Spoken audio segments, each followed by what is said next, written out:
పరిశుద్ధుడైన దేవ, మహోన్నతుడ, మహాగణుడ, ఆకాశమందున దేవ, మమ్మల్ని ఎంతగానో ప్రేమించి బలపరిచి స్థిరపరిచి ఇక్కడ మీ నామాన్ని స్మరించుకునే గొప్ప ధన్యతను అనుగ్రహించినందుకే స్తోత్రములు తండ్రి. దేవా, ఇప్పుడైతే ఈ చిన్న సమాజంగా కూడి మీ నామాన్ని స్మరిస్తున్నందుకై మీ కృతజ్ఞతాస్తుతులు చెల్లిస్తున్నాం తండ్రి.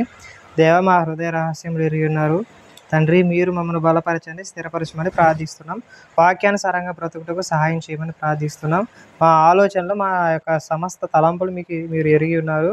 మీకు స్తుతులు, స్తోత్రములు, కృతజ్ఞతాస్తుతులు చెల్లిస్తూ తండ్రి మమ్మల్ని సరిచేయండి, మమ్మల్ని బలపరచండి, నిత్య జీవానికి నడిపించమని, సత్యానికి స్తంభాలుగా నిలబడి గొప్ప ధన్యతను అనుగ్రహించమని, గ్రామంలో ఉన్నటువంటి వారందరికీ సత్యం పట్ల అవగాహన కలిగి జీవించడానికి సహాయం చేయమని, సత్యమును గూర్చి అనుభవ జ్ఞానులై ఉండడానికి సహాయం చేయమని, సమస్త మహిమ, ఘనత, ప్రభావములు మీకు చెల్లిస్తూ యేసుక్రీస్తు వారి దివ్యమైన నామమున ఈ ప్రార్థన మనవులు అడిగి వేడుకొని చూపొంది ఉన్న మా పరమ తండ్రి.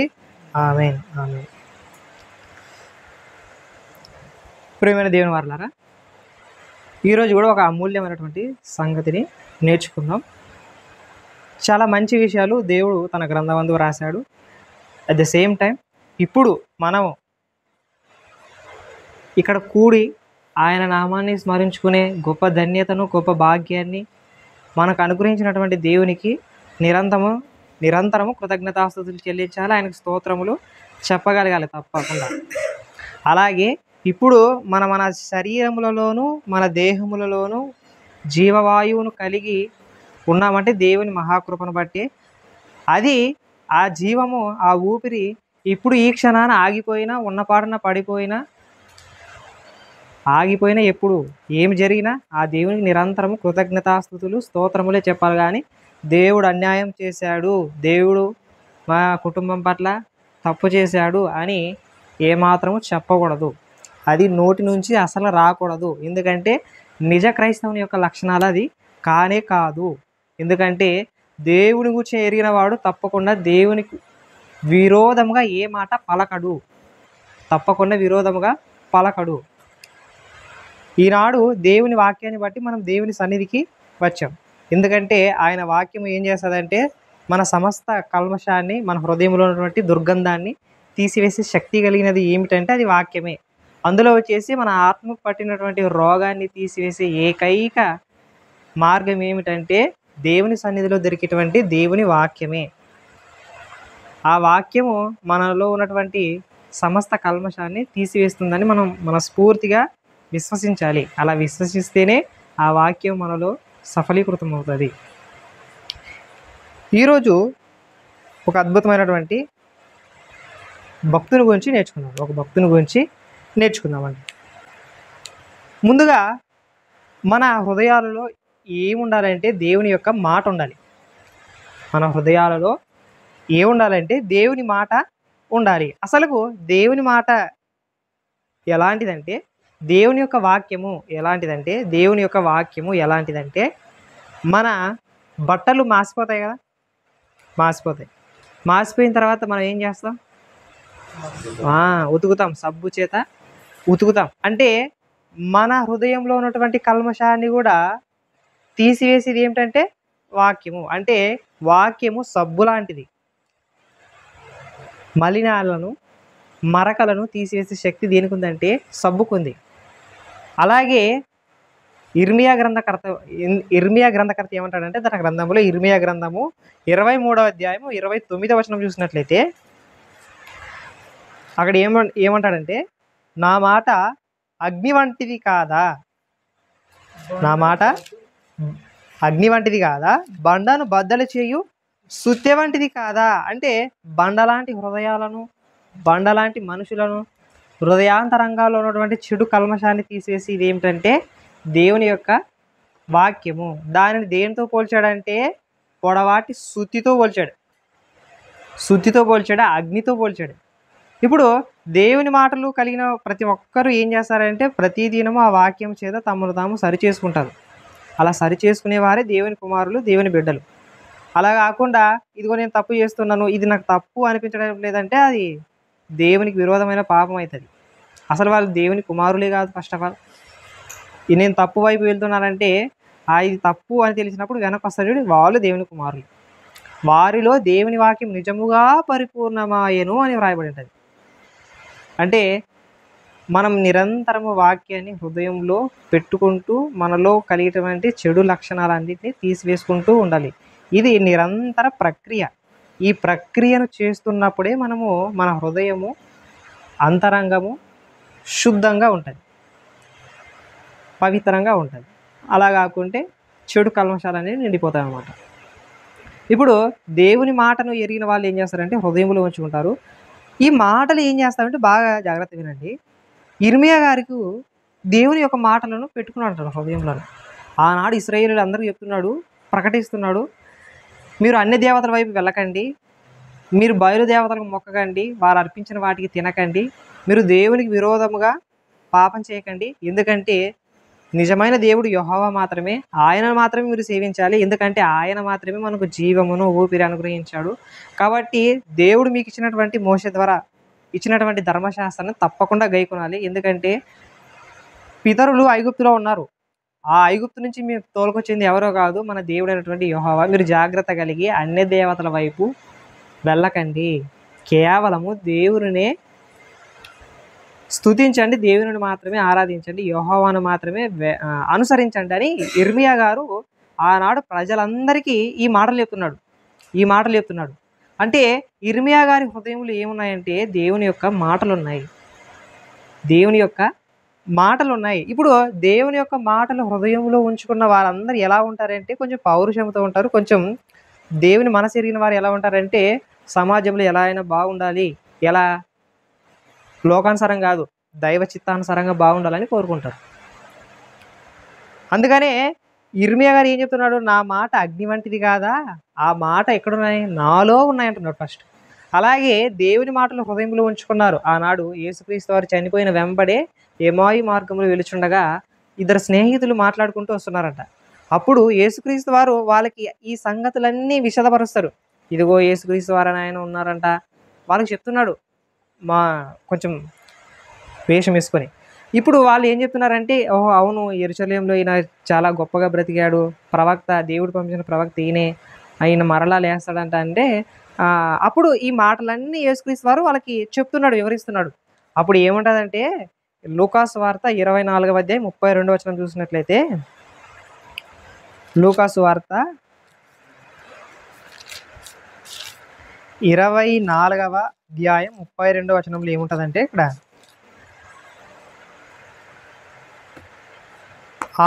అప్పుడు వారు ఆయన త్రోవలో మనతో మాటలాడుచు లేఖనములను మనకు బోధపరుచునప్పుడు మన హృదయము మనలో మండుచుండలేదా.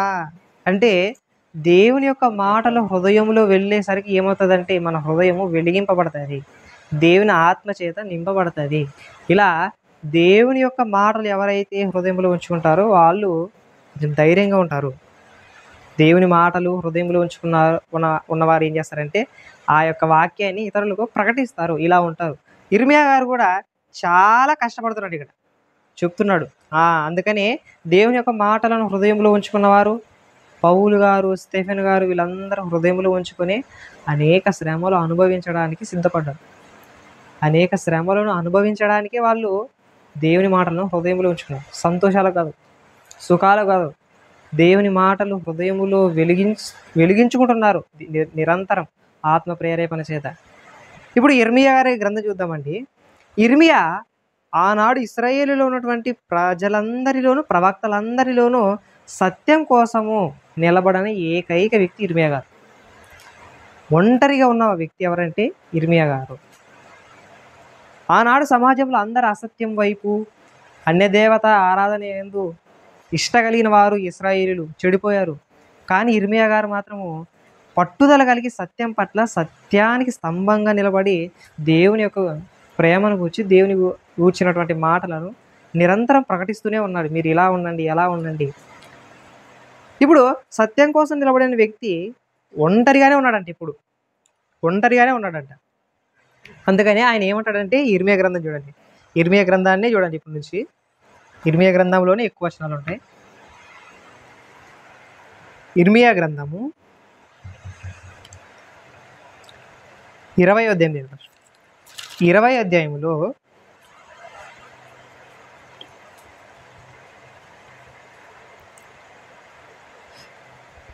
7వ వచనం చూడండి. యెహోవా, నీవు నన్ను ప్రేరేపింపగా నీ ప్రేరేపణకు లోబడి తిని, నీవు బలవంతము చేసి నన్ను గెలిపించితివి. నేను దినమెల్లా నవ్వుల పాలైతిని, అందరూ నన్ను ఎగతాళి చేయుదురు. ఏలయనగా నేను పలుకున్నప్పుడెల్లా బలాత్కారము జరుగుచున్నది, దోపుడు జరుగుచున్నది అని ఎలుగెత్తి చాటింపవలసి వచ్చెను. దినమెల్లా యెహోవా మాట నాకు అవమానమునకును అపహాస్యమునకును హేతువాయెను.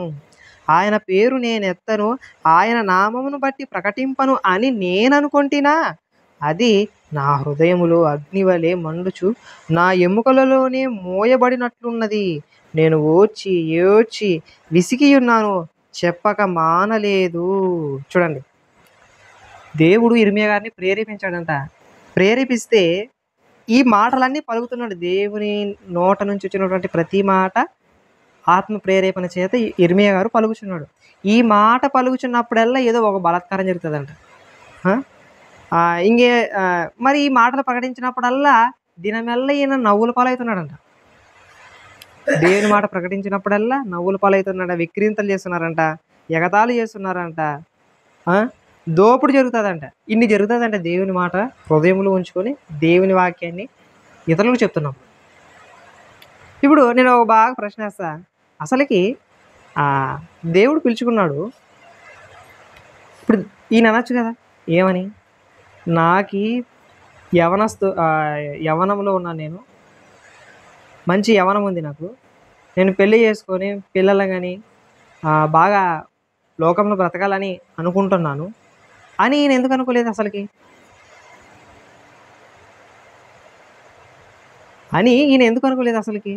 ఈయన కూడా యవనస్తుడు కదా, యవ్వనంలో ఎలాంటి కోరికలు ఎలాంటి తలంపులు వస్తావో ఈయన కూడా వస్తున్నాయి కదా. ఈయన ఎందుకు దేవుని యొక్క మాటలకు అంత ప్రేరేపణాడంటే, దేవుని మనసు ఎరిగిన వారు ఏం చేస్తారంటే తమ్మును తామే అర్పించుకుంటారు. పెళ్ళ లేదు, ఏముండదు అసలుకి. దేవుని మాట కోసం నిందలైన అవమానాలని ఏవైనా భరిస్తూనే ఉంటారు. సమాజంలో నవ్వుల పాలైన అవుతూనే ఉంటారు, వెక్కిరింతలు చేస్తుంటారు, ఎగతాళి చేస్తూనే ఉంటారు. ఎంతైనా అన్నా కూడా ఏమాత్రం పట్టించుకోకుండా నేను దేవుని కొరకు నిలబడ్డాను, నాకు ఆయన ప్రతిఫలం ఇస్తాడు అనే గొప్ప విశ్వాసంతో సమాజంలో బ్రతుకుచున్న వ్యక్తి ఇర్మియా గారు. ఇలా బ్రతుకుచున్నాడు. ఈయన దేవుని మాటలు ప్రకటిస్తున్నప్పుడల్లా ఏం కలుగుతున్నామంటే శ్రమలే కలుగుతున్నాయండి. ఇప్పుడు కొన్ని వచనాలు చూడండి. మళ్ళా ఇదే 20 అధ్యాయము 10వ వచనం చూడండి. నలుదిక్కుల భయము అని అనేకులు గుసగుసలాడగా వింటిని, వారు దుర్మార్గుడని మీరు చాటించిన యెడల మేమును చాటింతుమందరు. అతడొకవేళ చిక్కుపడును, అప్పుడు మనం అతని పట్టుకొని అతని మీద పగ తీర్చుకుందుమని చెప్పుకొనుచు, నాకు స్నేహితులైన వారందరూ నేను పడిపోగా చూడవలనని కనిపెట్టుకుని ఉన్నారు. అంటే యవన కాలంలో దేవుని కొరకు యథార్థంగా బ్రతుకుతున్న వ్యక్తి ఇర్మియా గారు.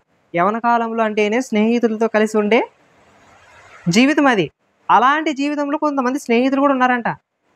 అలాంటి జీవితంలో స్నేహితులు అందరూ ఉన్నారు. కానీ ఈ స్నేహితులు ఎలాంటి వారంటే, ఈడు పడిపోవాలి, ఈడు తప్పిపోవాలి, దేవుని మాటలు అంగీకరించిన వ్యక్తికి ఈ శ్రమలు వస్తాయంట. ఏ శ్రమలు?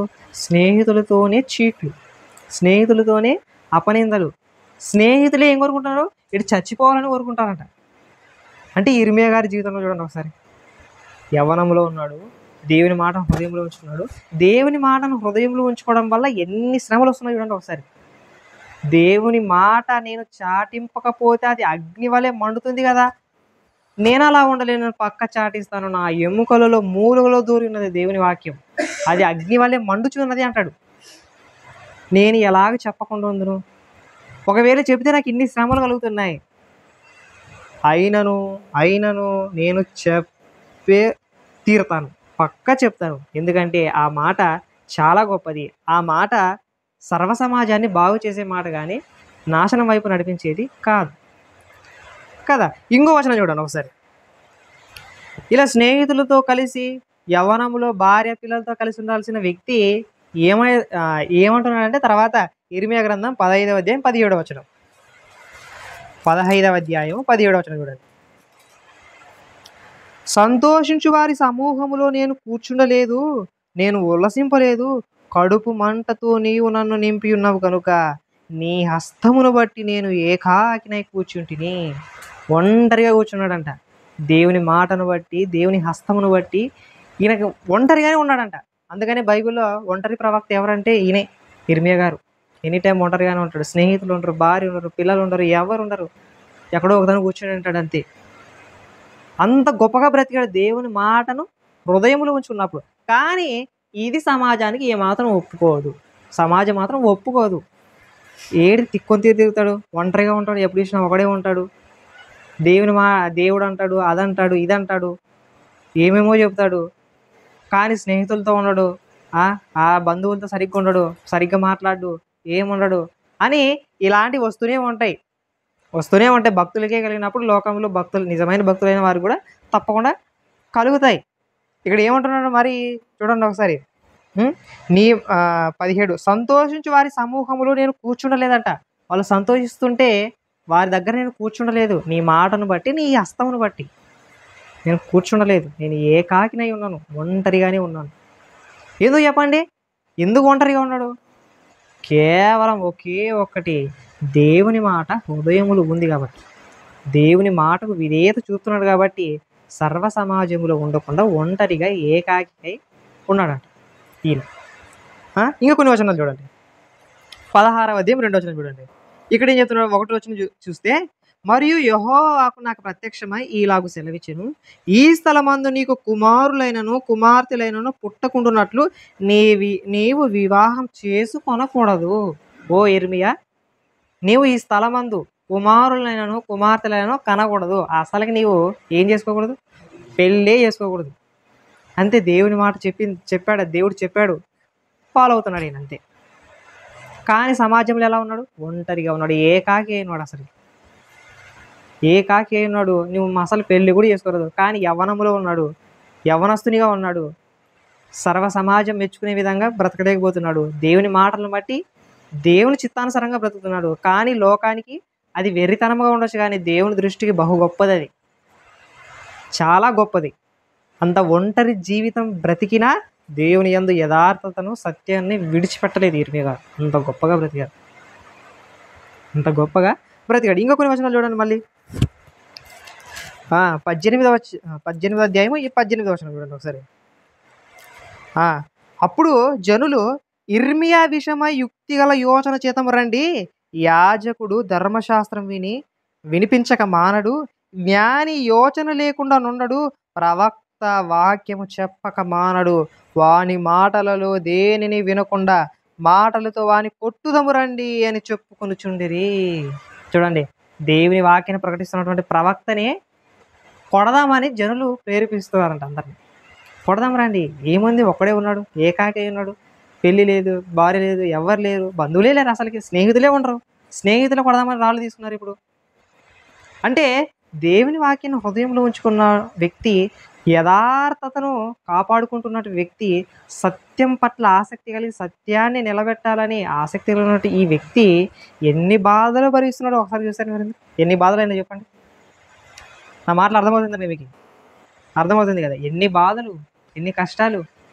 సర్లే, అలాంటి బాధల్లో ఒక బాధ అయినా మనం అనుభవించగలమా? నేడున్న సమాజంలో అసలుకి అనుభవించలేము. అసలుకి అనుభవించలేము కాక లేము. అస్సలకి భక్తులతో పోలిస్తే మన జీవితం ఏమాత్రం పనికిరానిది. ఇంకా చూడండి, జనులు కొట్టుటకు లేచారంట. కానీ ఒకవేళ కొట్టింటారేమో మరి, మిగతా వచనాలు రాలేదు కాబట్టి. జనులు కొట్టినా కూడా దేవుని యందు యథార్థతను మాత్రం వదట్లేదు. దేవుని యథార్థతను, దేవుని యందు భయభక్తులను విడిచిపెట్టట్లేదు ఈయన, అస్సలకి విడిచిపెట్టట్లేదు. అంత గొప్పగా బ్రతికాడు. చూడండి, ఎందుకు ఇదంతా? దేవుని వాక్యము హృదయములో ఉంది, యథార్థతను కాపాడుకుంటున్నాడు, సత్యము కోసం తప్పకుండా నిలబడాలి, సత్యమే ఎన్నటికైనా గెలిచేది అని మనస్ఫూర్తిగా విశ్వసించిన వ్యక్తి ఎవరంటే ఇర్మియా గారు. అంత గొప్పగా బ్రతికాడు. ఈనాడు సమాజంలో సత్యం ఉండదు. ఉంటుందే? అసలు లోకానుసారంగా చూసుకున్నా లోకానుసారం కూడా సత్యం ఉండదు. ప్రభుత్వం ఒక చట్టం ఉంటుంది అనుకో, దాన్ని మార్చి వ్యక్తులు కూడా ఉన్నారంటే లెక్కేసుకున్నారు. మరి దాన్ని మార్చి ఖైదీలను విడుదల చేసే చట్టం కూడా ఉందంటే లెక్కేసుకున్నాం. అంటే లోకంలో సత్యం లేదు, యథార్థత లేదు, న్యాయం అసలుకే లేదు. లేదు. కానీ భక్తుని చూడండి ఒకసారి. కానీ ఒక్కడే ఉన్నాడు మరి. ఒక్కడే బాగా గుర్తుపెట్టుకోండి. ఒక్కడే. ఇర్మియా గారంటేనే ఒక్కడు, ఒంటరి, ఏకాకి. యథార్థత కోసం, సత్యం కోసం నిలబడినటువంటి ఏకైక వ్యక్తి ఈయన. అంత గొప్పగా బ్రతుకుతున్నాడు ఇప్పుడు. ఇంకో వచనాలు చూడండి, కొన్ని వచనాలు 19 నుంచి 23 చూస్తే అదే కింద వచనాలు చూడండి. యెహోవా అదే 18వ అధ్యాయము 19 చూస్తే, యెహోవా నా మొర ఆలకించుము, నాతో వాదించు వారి మాటను వినుము, వారు నా ప్రాణము తీయవలెనని గుంట త్రవ్వి ఉన్నారు. చేసిన మేలునకు ప్రతిగా కీడు చేయవలెనా? వారికి మేలు కలగవలెనని వారి మీద నుండి నీ కోపం తప్పించుటకై నీ సన్నిధిని నిలిచి నేను వారి పక్షముగా మాటలాడిన సంగతి జ్ఞాపకము చేసుకున్నాము. వారి కుమారులను క్షామమునకు అప్పగింపుము, ఖడ్గ బలమునకు వారిని అప్పగింపుము. వారి భార్యలు పిల్లలు లేని వారై విధవరాండ్రులగుదురుగాక, వారి పురుషులు హతులగుదురుగాక, వారి యవనులు యుద్ధములో ఖడ్గము చేత హతులగుదురుగాక. నన్ను పట్టుకొనుటకు వారు గొయ్యి త్రవ్విరి, నా కాళ్ళకు ఉరులు నొగ్గిరి. వారి మీదికి నీవు ఆకస్మికముగా దండును రప్పించుట వలన వారి ఇండ్లలో నుండి కేకలు వినపడునుగాక. యెహోవా నాకు మరణము రావాలనని వారు నా మీద చేసిన ఆలోచన అంతయు నీకు తెలిసే ఉన్నది. వారి దోషమునకు ప్రాయశ్చిత్తము కలుగనీయకము, నీ సన్నిధి నుండి వారి పాపమును తుడిచివేయకము. వారు నీ సన్నిధిని తొట్టిల్లుదురుగాక. నీకు కోపము పుట్టు కాలమున వారికి తగిన పని చేయుము. ఇక్కడ చూడండి, ఈయన కొట్టడానికి రాళ్ళు రూతున్నారంట. చూడండి, గుంట త్రవ్వారంట. చేసిన మేలుకు కీడు చేయవలన, నా ప్రాణము తీయవలనని గుంట త్రవ్వి ఉన్నారంట. అంటే ఈయన ఇర్మీ గారు ఏం చేశారంటే, ఇద్దరికి వారు నీ కోపాగ్నికి గురి కాకూడదు ప్రభువా, కాబట్టి నేను వారి పక్షాన ప్రార్థన చేస్తున్నాను, వారిని నశింపవలనని కాదు. వారి భార్యలు విధవరాని రావడం నాకు ఇష్టం లేదు, వారి పిల్లలు విస్తరించాలని నేను కోరుకుంటున్నా. కానీ వారు నా మీద, ప్రవక్త అనేటువంటి నా మీదనే రాళ్ళు రువ్వడానికి గుంట దవ్వి ఉన్నారు. ఒక్కసారి నన్ను జ్ఞాపం చేసుకో. నేను చెడు చేయలేదు, కీడుకు ప్రతి కీడు చేయలేదు, నేను అస్సలు చేయలేదు. ఒకసారి జ్ఞాపం చేసుకోండి, నన్ను జ్ఞాపం చేసుకుని దేవునికి ప్రార్థన చేస్తున్నాడు. అంటే జనుల వలన, స్నేహితుల వలన, బంధువుల వలన, అసలు బంధువులే లేరు ఫస్ట్. ఎందుకంటే ఏకాకిని అంటాడు నేను. ఒకవేళ భార్యను చేసుకుందామంటే అసలు నువ్వు భార్యనే చేసుకోకూడదు మిత్రమా అంటాడు దేవుడు. నువ్వు భార్యనే చేసుకోకూడదు. ఇంకా కొన్ని వచనాలు చూడండి మరి. 37వ అధ్యాయం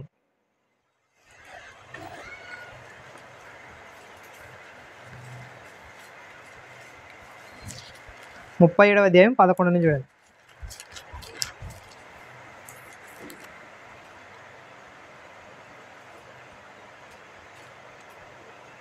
ఫరో దండునకు భయపడి కల్దీయుల దండు యెరూషలేము మీదుట. 11 నుంచి కింది వచనాలు చెబుతున్నా, జాగ్రత్త వినండి.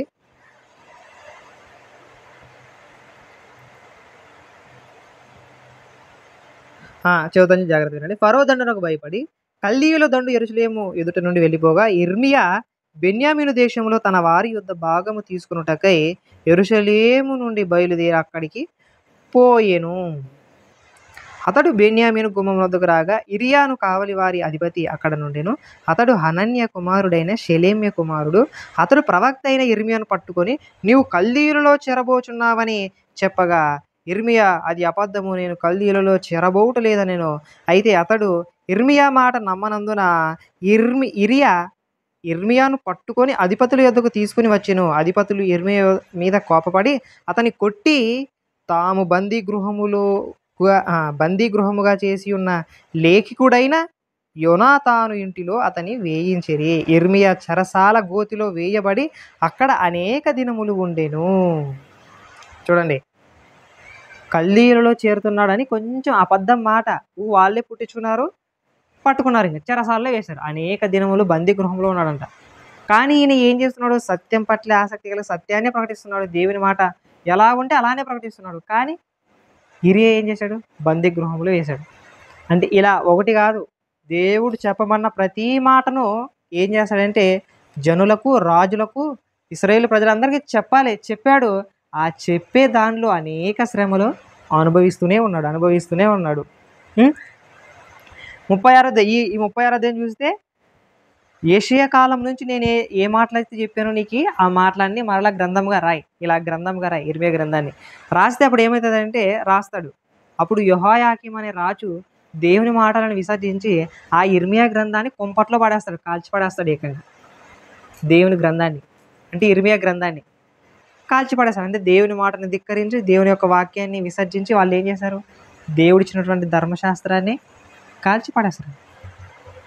అంటే అంత కష్టపడి రాస్తే, అంత కష్టపడి దేవుని మాటలను సమకూర్చి వీళ్ళకి ఇస్తే వీళ్ళు చేసిన పనేమి, ఆ గ్రంథాన్ని తీసి ఎక్కడ పడేశారు, కుంపట్లో పడేశారు.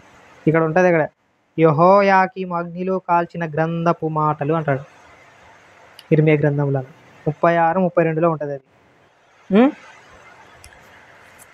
12వ అధ్యాయం 6వ వచనం చూడండి. ఇది ఇర్మియా గ్రంథం 12వ అధ్యాయము 6వ వచనం.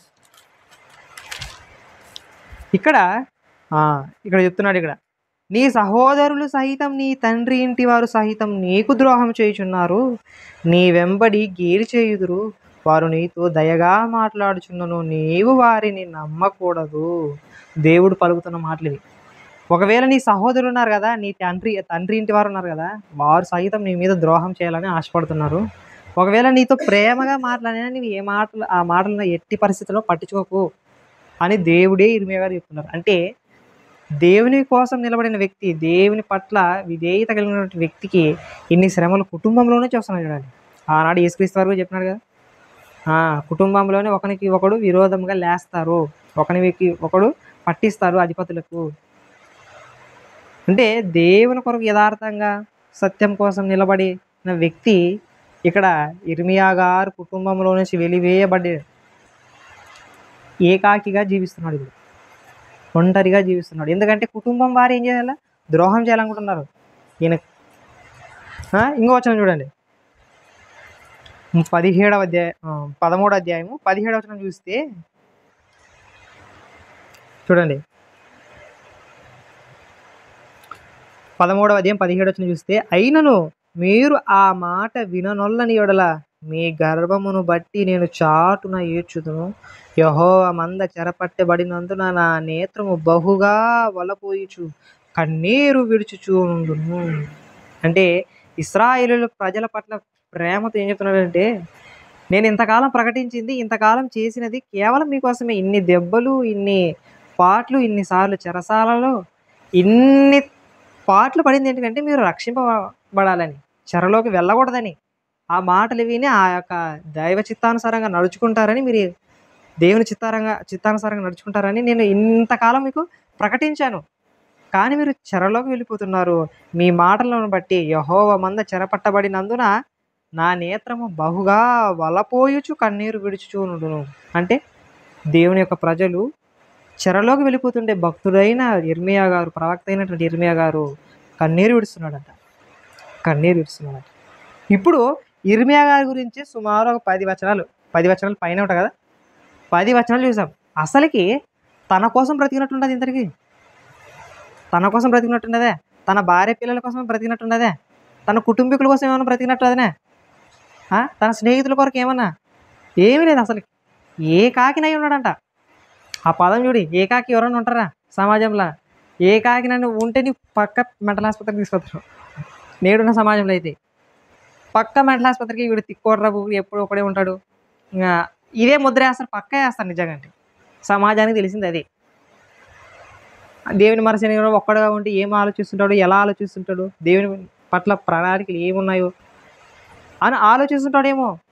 దేవుని వాక్యం ఎరిగిన వాడు ఏకాకి ఉన్నాడంటే. కానీ ఈ సమాజం అయితే ఒప్పుకోదు, దాన్ని సమర్థించదు ఫస్ట్ ఆఫ్ ఆల్. ఇప్పుడు చూడండి, ఇర్మియా గారి బ్రతుకు చూస్తే మనకి ఏమర్థమవుతుందంటే, దేవుని కోసము, సత్యం కోసము యథార్థంగా నిలబడ్డాడు. ఎందుకంటే ఆయన హృదయంలో ఏముందంటే దేవుని యొక్క మాట ఉంది, దేవుని యొక్క సత్యం ఉంది. ఇదిరా సత్యం, దీన్ని వింటే మీరు బాగుపడతారు అని ప్రజలకు చెబుతూనే ఉన్నాడు. ఒక్కటే రెండా, ఇర్మియా గ్రంథం మొత్తం అదే ఉంటుంది. ఎన్ని బాధలు ప్రవక్త అయినందుకు, దేవుని మాటలు ప్రకటిస్తున్నందుకు ఎన్ని బాధలు, కుటుంబం నుంచి, స్నేహితుల నుంచి, ఇలా ఎన్ని బాధలు. ఎంతమంది ప్రవక్తలు దేవుని కోసం బ్రతికున్నారు చెప్పండి? ఒక ఇర్మియానే చూస్తాం. హిజ్కీయేలు గారు, యెషయా భక్తుడు అయితే చాలా దారుణం. 3 సంవత్సరాలు అస్సలకి దేహం మీద నూలు పోగు లేకుండా ప్రకటిస్తాడు. అంతే, నువ్వు అలా ప్రకటించాల్సిందే. అంటే దేహం మీద ఒక్క నూలు పోగు లేకుండా దేవుని కోసం నువ్వు ప్రకటించాల్సిందే అన్నప్పుడు ప్రకటిస్తాడు. 3 సంవత్సరాలు బట్టలు లేకుండా ప్రవచించిన ప్రవక్త ఎవరంటే యెషయా గారు. ఇర్మియా, జకరియా, ఇలా అందరూ సమాజంలో ఉన్న ఆనాడు ఇశ్రాయేలు సమాజంలో ఉన్నటువంటి భక్తులందరూ, ప్రవక్తలందరూ తమ తమ ఆశలను, తమ తమ కోరికల కోసము దేవుని నమ్ముకోలేదు, దేవుని సంతోషపెట్టాలని నమ్ముకున్నారు. సత్యం కోసం నిలబడాలి, సత్యం వైపు ప్రజలను మళ్లించాలి అనే ఆశ కలిగినటువంటి భక్తులు ఎవరంటే బైబిల్లోని భక్తులే. నేడున్న భక్తులు అలా ఉండరులేండి.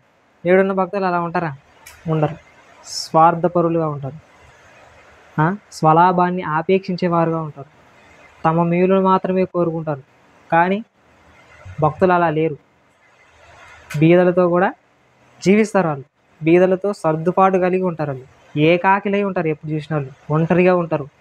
నా దేవుడు నన్ను చూసుకుంటాడు అన్నప్పుడు, నా దేవుడు నాకు ఆహారాన్ని ఇవ్వగలడు అన్నప్పుడు కాకోలముల ద్వారా కూడా ఆహారాన్ని తెప్పించగల సమర్థుడు. అంత గొప్పగా బ్రతికారు. అంత గొప్పగా బ్రతికిన బ్రతుకులే మనకు ఆదర్శం. వారిని పోలి నడిస్తేనే ఆ పరమందున్నటువంటి దేవుని యొద్దకు చేరుతాం. కానీ వేరే మార్గాల్లో వెళ్తే పక్క వెళ్ళలేము, అసలుకి వెళ్ళలేము. ఇప్పుడు ఇంత గొప్పగా ఇర్మియా గ్రంథం ఉంది, ఇర్మియా గారి జీవితం ఉంది, ఇంత గొప్పగా ఉంది. ఇప్పుడు ఈ ఇర్మియాను బేస్ చేసుకొని చరిత్రలో ఒక సంఘటన జరిగింది. ఆ సంఘటన చెప్పి నేను ముగిస్తాను. ఆ సంఘటన చెప్పి ముగిస్తాను.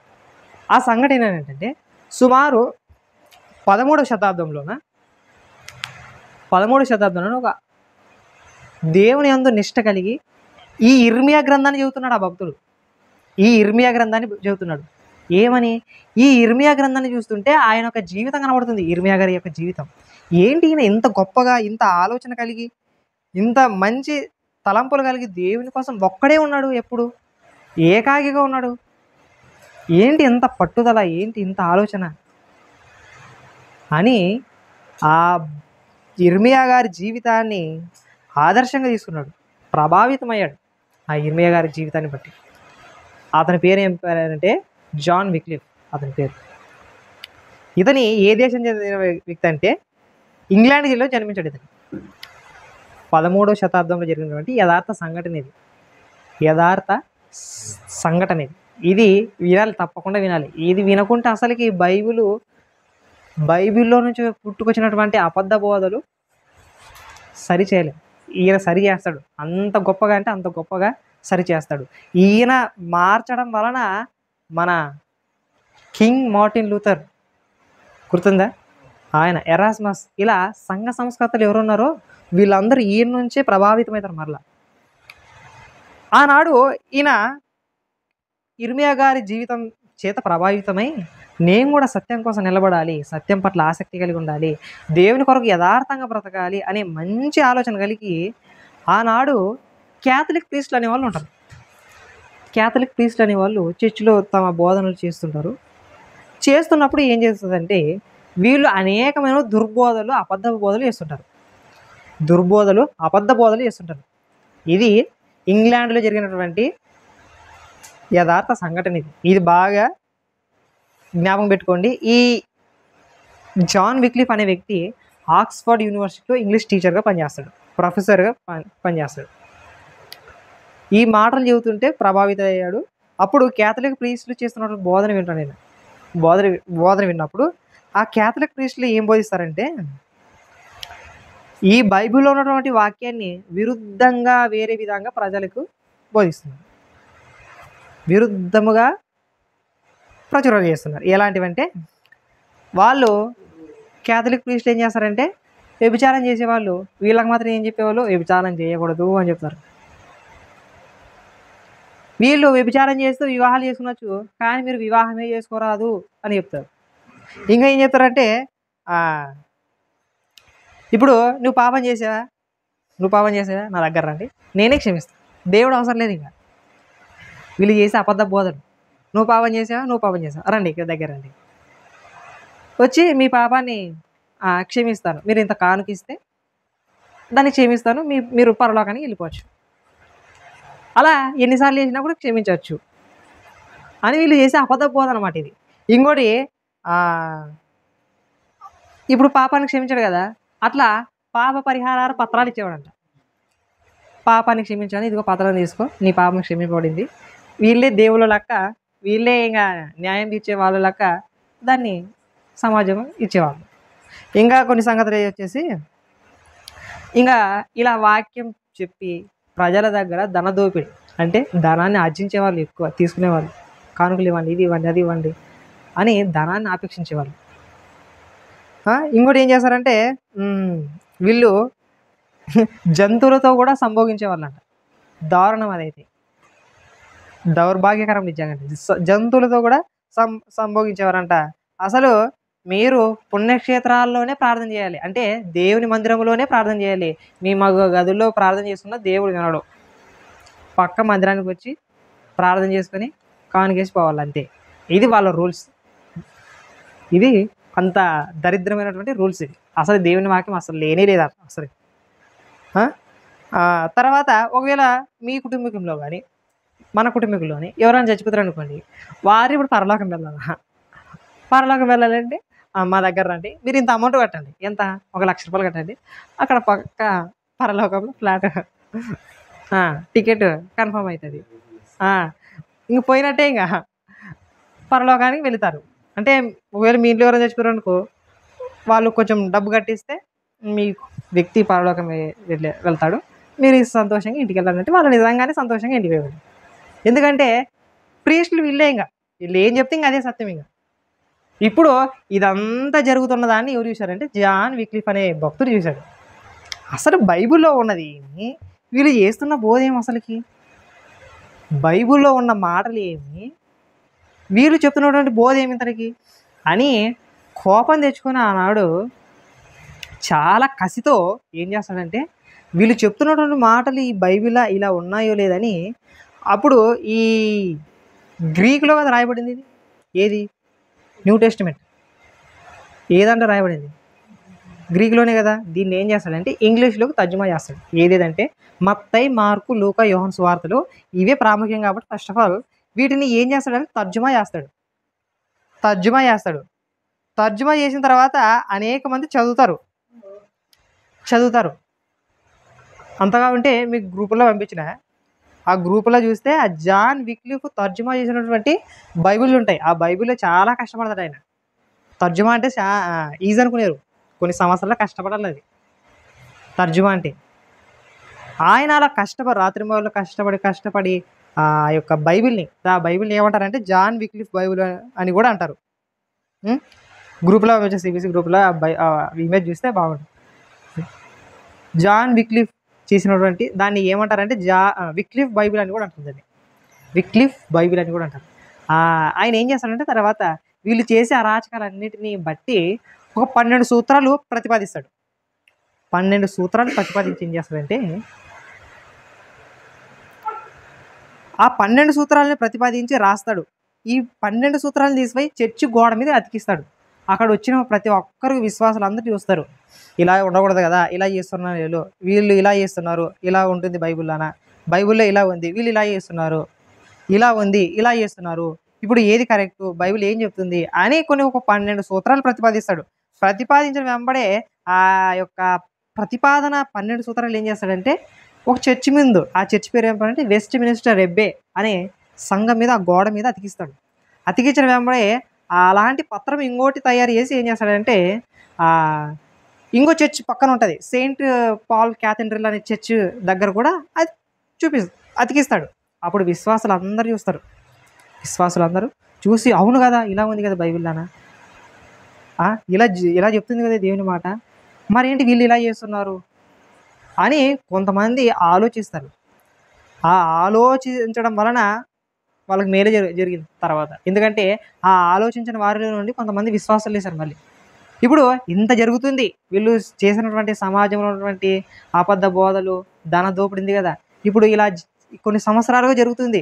అలా జరగడం వలన ఒకటి బాగా వస్తుంది, ఏంటి చెప్పండి, ఇన్కమ్ బాగా వస్తుంది రాదా? ఈ అబద్ధ బోధ వల్ల డబ్బులు విపరీతంగా వచ్చాయి.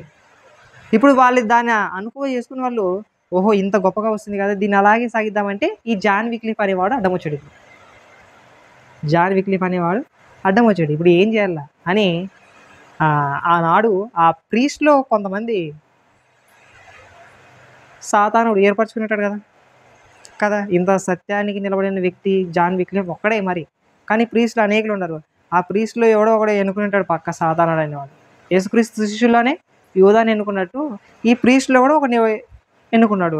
అతని పేరు ఏం పేరంటే పోప్ గ్రెగరీ 9 అనే వ్యక్తిని సాతాను చేత ప్రేరేపింపబడే అసలు ఈ జాన్ విక్లిఫ్ ప్రతిపాదించే సిద్ధాంతాలు ఏంటి, అసలు ఆ ప్రతిపాదనలు ఏంటి, అసలుకి ఈ జాన్ విక్లిఫ్ అనేవాడే దుర్బోధకుడు, జాన్ విక్లిఫ్ అనేవాడే అసలుకి అపవాది కుమారుడు, అపవాది సంబంధి అని ప్రజలందరినీ పిలుచుకొస్తారు. పిలుచుకొచ్చి ఇలా జాన్ విక్లిఫ్ గురించి అబద్ధపు మాటలు పలికి ఆయన మీద నింద మోపుతారు.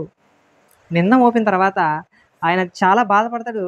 కానీ వాళ్ళు ఆ యొక్క నింద ఏం చేస్తారంటే, ఈ జాన్ విక్లిఫ్ అనేవాడు దేవుడు ఏర్పరచుకున్న వ్యక్తి కాదు, సాతాను చేత ప్రేరేపింపబడిన వ్యక్తి. కాబట్టి ఈ జాన్ విక్లిఫ్ అనేవాడు బైబిల్లో ఉన్నటువంటి మన సంఘంలో ఉన్నటువంటి కరెక్షన్ చేయలేదు. వాళ్ళకి కరెక్షన్ చేయలేదు. వాళ్ళు ప్రీస్టులు అనే వాళ్ళు ఇతనికి ఏం పేరు పెట్టారంటే మాస్టర్ ఆఫ్ ఎర్రర్స్ అని పేరు పెట్టారు.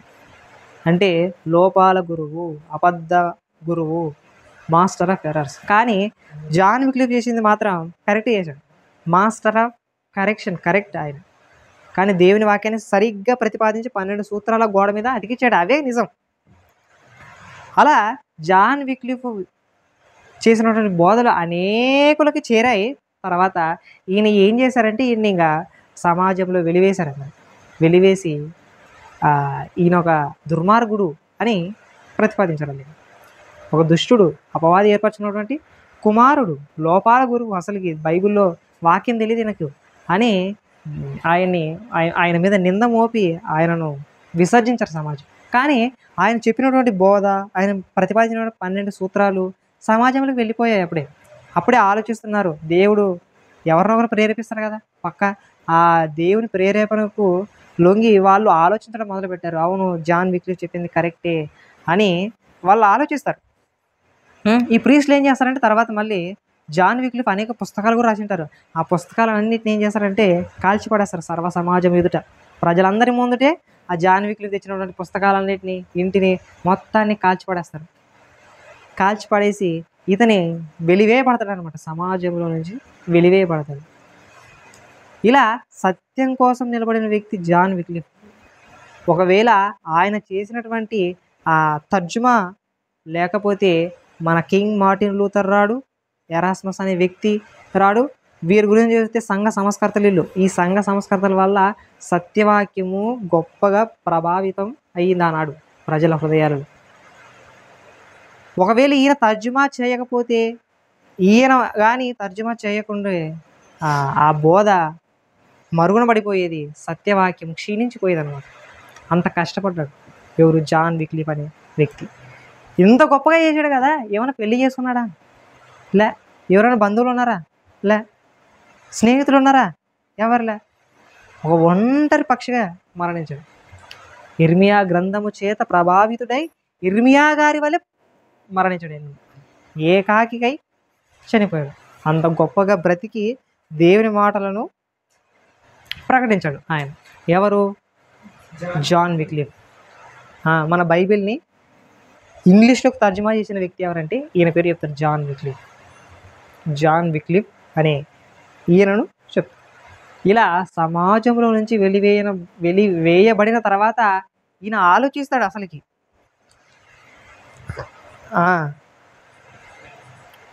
చివరికి ఈయన ఏమవుతాడంటే ఇంకా ఒక మానసిక వేదనకు గురై, అసలు నేను ఎంత చేశాను, ఎంత కష్టపడ్డాను, సమాజంలోకి సర్వసత్యాన్ని తెచ్చాను కదా అని ఒక అనారోగ్య సంబంధమైనటువంటి రోగంతో చచ్చిపోతాడు. స్ట్రోక్తో చచ్చిపోతాడు అంతే. అంటే సత్యం కోసం నిలబడిన ప్రతి వ్యక్తి ఏదో ఒక మానసిక వేదనతో, ఏదో మనోచింతతో చచ్చిపోతారు. డేవిడ్ లివింగ్స్టన్ ప్రార్థన చేసుకుంటే తన ప్రజల గురించి ఆలోచిస్తూనే చచ్చిపోతాడు. మన మోషే గారు చనిపోతూ ఏమంటారు తెలుసా? నాకు బహువేదనగా ఉంది, మరలా మీరు దేవుని యొక్క మాటలను విసర్జిస్తారు. అంటే దేవుని మనసు ఎరిగిన వారంతా దేవుడు ఏ విధంగా అయితే తన కుమారుల పట్ల చింత కలిగి ఉన్నాడో, ఈ ప్రవక్తలు, దీర్ఘదర్శులు, అపోస్తలులు కూడా ఇలాంటి మనస్తత్వమే కలిగి ఉన్నారు. అందుకనే పౌలు గారు ఏమంటారు చెప్పండి? ఆ సంఘముల గూర్చి చింత నాకు సంఘముల గూర్చి బహు చింత కలదు అని కాసి అంటాడు. అంటే చింత ఎందుకు? అందుకని దేవుని మనసు ఎరిగిన వారు ఏం చేస్తారు తెలుసా? సంఘం పట్ల ఆసక్తి కలిగి ఉంటారు. సంఘాన్ని సత్యములోకి నడిపించాలని ఆశ కలిగి ఉంటారు. ఇలా జాన్ విక్లిఫ్ కానీ మన ఇర్మియా భక్తుని గురించి ఆలోచిస్తే ఎలా ఉంది ఆయన జీవితం? ఒంటరిగానే ఉన్నాడు, కానీ సత్యము నిలబడుతుంది, నిలబడుతుంది. ఎన్నటికైనా ఎప్పటికైనా సత్యమే నిలబడుతుంది. సత్యం కోసం నిలబడిన వ్యక్తి సమాజంలో ఎలా ఉంటాడంటే ఇలానే ఉంటాడు, ఇలానే చచ్చిపోతాడు, ఒంటరిగానే చచ్చిపోతాడు, ఏకాకిగానే ఉంటాడు. సమాజంలో నుంచి వెలివేతలైనా ఉంటాయి, కుటుంబంలో నుంచి వెలివేతలైనా ఉంటాయి, ఏదో ఒకటి పక్కా ఉంటుంది. ఏది ఏమైనప్పటికీ శ్రమ తప్పకుండా అనుభవించడానికి సిద్ధపడి ఉంటారు నిజమైన క్రైస్తవుడు, నిజమైన క్రైస్తవురాలు ఎవరైనా కానీ. అలా ఉంటేనే వారి మార్గాలలో మనం నడిస్తేనే వారున్న చోటికి చేరుతాం. కానీ వారు నడిచినటువంటి మార్గాల్లో నడవకుండా వేరే మార్గాల్లో నడిస్తే హితనాశనాన్ని మనమే కోరి తెచ్చుకున్నాడు. కాబట్టి అలా ఉండకూడదు ఫస్ట్ ఆఫ్ ఆల్. ఇప్పుడు ఈ జాన్ విక్లిఫ్ తెలుసుకున్నాం కదా, ఈ ప్రీస్టులు ఏం చేస్తారంటే ఇటు చనిపోయాడు అంటారు. ఇంక జాన్ విక్లిఫ్ అనేది చనిపోయాడు, ఏం చేస్తారంటే కఠినాత్మలు అనమాట ఈ ప్రీస్టులు అనేవాళ్ళు, కర్కోటకులు అనమాట. ఎలా అంటే సమాధి చేశారు జాన్ విక్లిఫ్ని, ఆ బయట సమాధి చేసి పెట్టేశారు. ఇప్పుడు వీళ్ళ యొక్క పగ, వీళ్ళ యొక్క క్రోధం ఎలాంటిదంటే, ఈ జాన్ విక్లిఫ్ అనేవాడు మా యొక్క బోధలను తప్పు పట్టాడే, అందులో వచ్చేసి ఈయన బోధల వల్ల అనేక మంది విశ్వాసులు లేశారు బయటికి. అవును మీరు చేసే తప్పు అని ఎదిరించడానికి శక్తి వచ్చింది వాళ్ళకి, అంత గొప్పగా ఎదిరించగలిగి సామర్థ్యం దేవుడు వాళ్ళకి ఇచ్చాడు.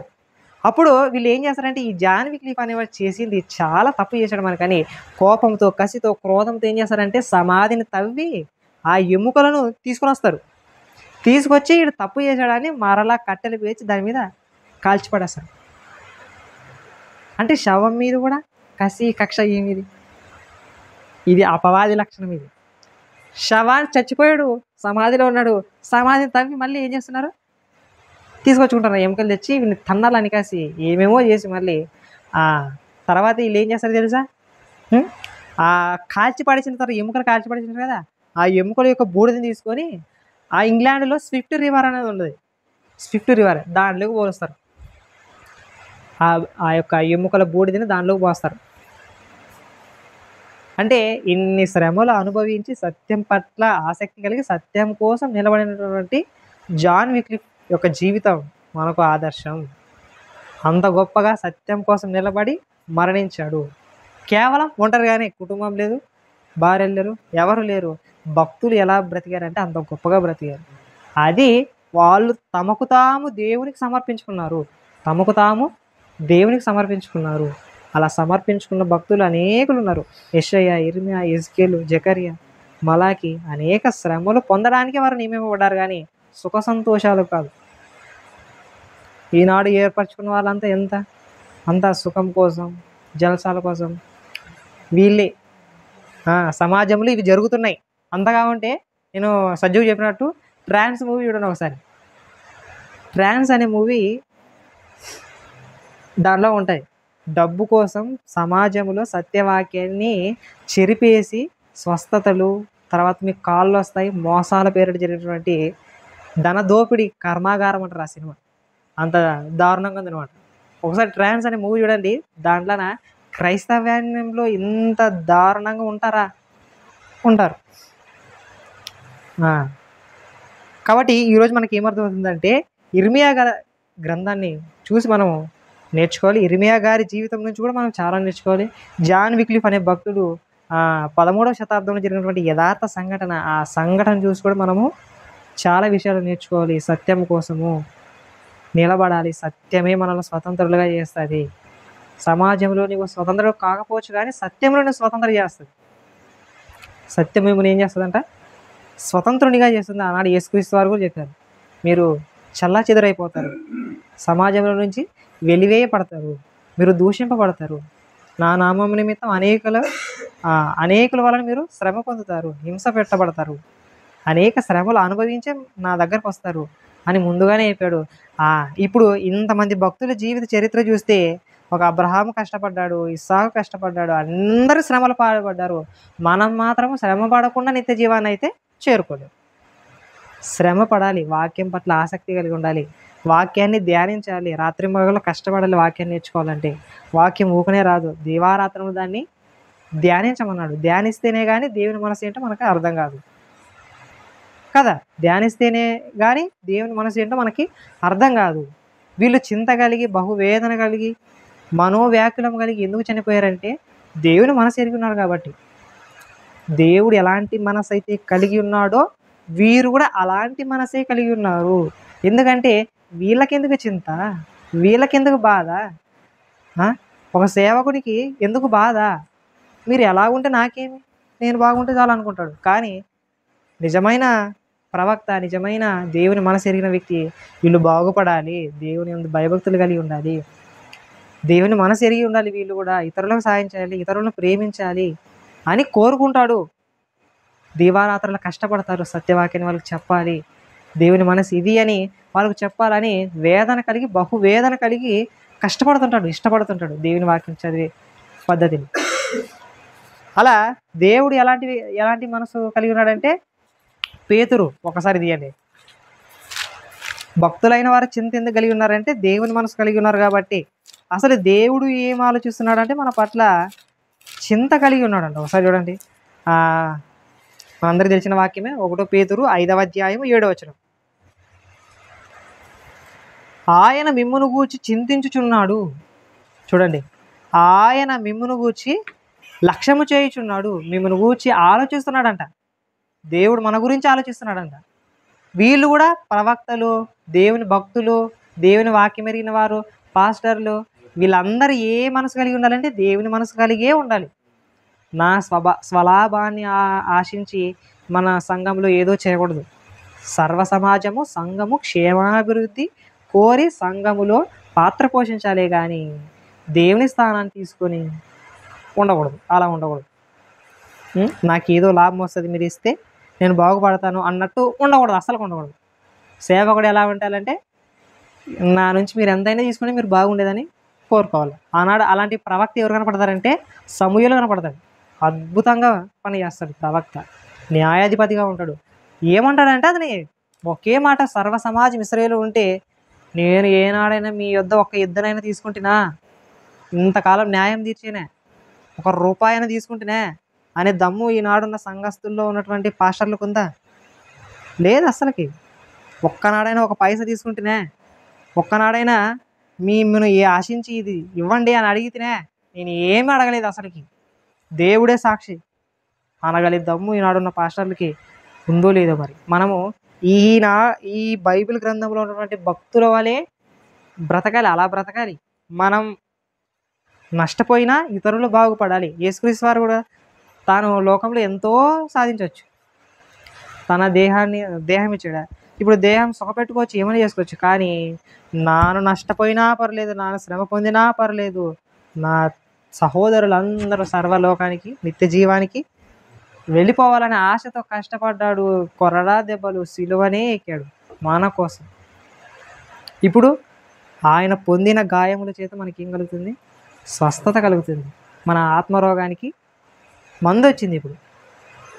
ఇప్పుడు హృదయంలో ఉంచుకోవాలి. మనం కూడా నిరంతరం ఏం చేయాలంటే, ఫస్ట్ ఆఫ్ ఆల్ ఏం చేయాలంటే, అసలు దేవుని మనసు ఎలా ఉంటుంది నా పట్ల, దేవుడు ఏం చేయమంటాడు, ఇలా ఉండమంటాడు, ఎలా ఉంటే దేవుని నేను నచ్చుతాను అని వీటి మీద శ్రద్ధ పెడితే అప్పుడు మనకు దేవుని వాక్యం అర్థమవుతుంది, ఎలా నడుచుకోవాలో అర్థమవుతుంది. కాబట్టి ఇర్మియా గ్రంథము, ఇర్మియా గారు, జాన్ విక్లిఫ్ అనే భక్తులు 2 గురించి తెలుసుకున్నాం. వారి నుంచి మనం పాఠాలు అనేకంలో నేర్చుకోవాలి. ఏంటంటే అన్ని పాఠాలు నేర్చుకోవాలి. అలా నేర్చుకుంటేనే ఆ నిత్య జీవానికి వెళతాం. నేర్చుకొని అనుసరించాలి ఫస్ట్ ఆఫ్ ఆల్. అది దేవుని దృష్టిలో గొప్పది. కాబట్టి ఈనాటి దేవుని వాక్యం మన హృదయములో ఫలింపజేయాలని మనస్ఫూర్తిగా కోరుకుంటూ ఈ చిన్న మాటలను ముగిస్తూ చివరి ప్రార్థన చేసుకుందామండి. మమ్మల్ని మిక్కిలిగా ప్రేమించిన మా దేవ, మహోన్నతుడ, మహాగణుడ, ఇంతవరకు మీ యొక్క ఆత్మ సహాయం చేత మమ్మల్ని బలపరిచి స్థిరపరిచి తండ్రి, మీ యొక్క సత్యవాక్యాన్ని ప్రబలింపజేసే గొప్ప ధన్యతను అనుగ్రహించినందుకు స్తోత్రములు తండ్రి. మంచి మనసు ఇవ్వండి తండ్రి, మీ యొక్క సత్యవాక్యాన్ని ఇతరులకు ప్రకటించే గొప్ప ధన్యతను అనుగ్రహించమని తండ్రి, వాక్యానుసారంగా బ్రతుకుటకు మంచి మనసు ఇవ్వమని ప్రార్థిస్తున్నాం.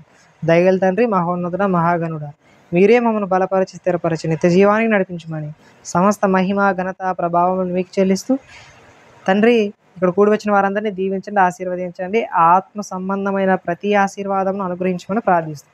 జ్ఞానమును, బుద్ధిని, వివేకమును అనుగ్రహించి తండ్రి, దుష్టత్వము విషయమై పసిపిల్లలు, బుద్ధి విషయమై పెద్దవారై ఉండేలాగా సహాయం చేయమని, మమ్మల్ని మేము తగ్గించుకుంటే మీ నామాన్ని హెచ్చించే గొప్ప ధన్యతను, గొప్ప భాగ్యాన్ని మా అందరికీ అనుగ్రహించమని దయగల తండ్రి, మహోన్నతుడ, మీరే మాకు సహాయకుడిగా ఉండి తండ్రి, మా మరణాంతం వరకు మిమ్మల్ని విడిచిపెట్టకుండా విశ్వాసమందు వృద్ధి పొందుచు మీ కుమారుడైనటువంటి యేసుక్రీస్తు వారి మార్గాల్లో నడిచే గొప్ప భాగ్యం అనుగ్రహించమని యేసు నామమును బట్టి ప్రార్థించి వేడుకుంటున్నాము తండ్రి.